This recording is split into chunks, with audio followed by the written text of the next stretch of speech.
मोर झील रंगेई मते गद दे बंजे खिला रे बाबा मु बेहोश होई पड़िथिली रे बाबा कहाली रे मन मारी तोपलरे नवारई धुली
महाप्रभु एमती समस्त को छत्र छाया कर रखु सुंदर परिवेश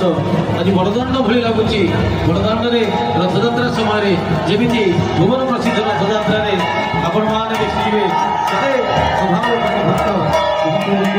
गणकीर्तन पाई सुंदर भाव रथारूढ़ होती रथयात्रार सुंदर परिवेश आज पवित्र माटी सृष्टि होती महाप्रभु की कृपा की कल्याण जो आज राधाराणी सुसज्जित हो दाण्डे पालिकी बसी गोड़े नहीं यशोदानंद आज आनंद उल्लास सहित महाप्रभु को नगर परिक्रमा करेंगे सुंदर सुंदर सुंदर सुंदर सुंदर उपमा नहीं जिते देखुले नुआ दिशु थी महाप्रभु लीला महाप्रभु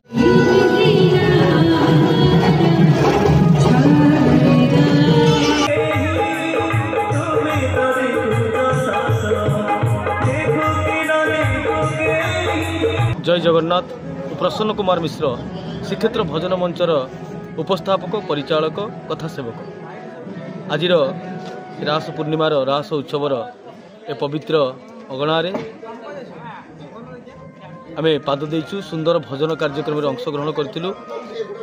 महाप्रभुंकर लीला महाप्रभुंकर संगीत एवं महाप्रभुंकर ए उत्सव को आम समस्ते मन भरी उपभोग कलु एवं अनुष्ठान समस्त कर्मकर्ता बंधु मैंने आमको पूर्ण सहयोग करते सम्मान करते अनुष्ठान पाखे आम चिर ऋणी एतिकी महाप्रभु को पाखे निवेदन करुचु ये अनुष्ठान दीर्घजीवी हो चंद्र सूर्य थिबा पर्यंत महाप्रभु रास बिहारी लीला ए क्षेत्र में चालू था समस्त मंगल विधान हो बोल सर्वे आनंद एक बार हरि हरि बोल आमर श्री श्री रास बिहारी पूजा कमिटी बड़पाटना रासोल सब कर्मकर्ता मानकर आपण प्रति केमिति व्यवहार थिला केमिति रहितिला आपण प्रति सब आज्ञा प्रकृत कथा सत कथा लुचई हम ना रात्रि काले महाप्रभुंकर ये पवित्र लीलाभूमि आम पाद देचु कहले बड़पण ये प्रकृत में आमर सेवा सम्मान रे कौथिरे किंचित मात्रा उणा नथिला मन भरी आम कार्यक्रम उपभोग करूँ एवं आपण मैंने आमको पूर्ण सहयोग करते कमिटर समस्त कर्मकर्ता बंधु मैंने समस्त को साधुवाद टे दौचु पवित्र उत्सवर शुभ अभिनंदन दौचु एवं आज कार्यक्रम जिते श्रोता बंधु थे अगणित श्रोता बंधु माँ माने भाई माने छोट छोट शिशु माने बुढ़ा मौसा माने समस्ते आज शीत काकर ये कार्यक्रम को उपभोग करते महाप्रभु समस्तंकर मंगल करंतु समस्तंकर कल्याण करंतु सर्वमंगल विधान करंतु जय जगन्नाथ। प्रथम प्रथम प्रथम प्रथम थर पई रासोल आस्थिले ना आगुर केबे रासोल आछन आज्ञा मु आसी प्रथम टीम आमर आगुर आसला किंतु रासोल ये कार्यक्रम में आम प्रथम भाग नहीं आगुर अन्य कार्यक्रम भाग नौ ये कार्यक्रम भाग नहीं आशातीत सफलता आमे तो निजको अहभाग्य मन करुचु ये पवित्र कार्यक्रम निजे आम आधे अंशीदार होइचु खाली सकाले निश्चित कही बुलू गाई बुलू ये अनुष्ठान विषय और कर्मकर्ता बंधु मान विषय समस्त को कोटि कोटि नमस्कार करुचु माटी की नमस्कार करुचु। जय जगन्नाथ जय जगन्नाथ जय श्री जगन्नाथ।